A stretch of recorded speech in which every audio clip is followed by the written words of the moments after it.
खालीलपैकी शुद्ध शब्दाचा पर्याय क्रमांक निवडा. गरिबी, माहिती, हुतुतू का पद्धती. तर पहा, शुद्ध शब्द आहे 2 नंबरचा पर्याय माहिती.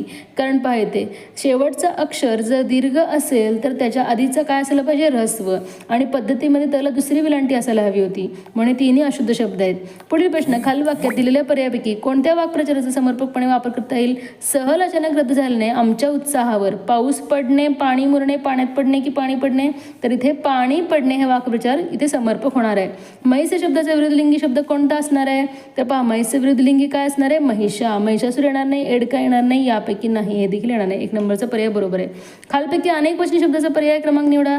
मळा, गळा, शाळा की गोळा. तर शाळा हे असणार आहे योग्य उत्तर, कारण शाळाचं एक वचन आणि अनेक वचन एकच आहे. आपले वडील भावस्पत्र लिहिताना कोणता आदरार्थी शब्द वापराल. तीर्थरूप, तीर्थस्वरूप, शिरारा की चिरंजीव. तर तीर्थस्वरूप 2 नंबरचा पर्याय बरोबर आहे. तसे भाजीपाला, कामधाम, तसे रहाट, गाडगे असणार आहे.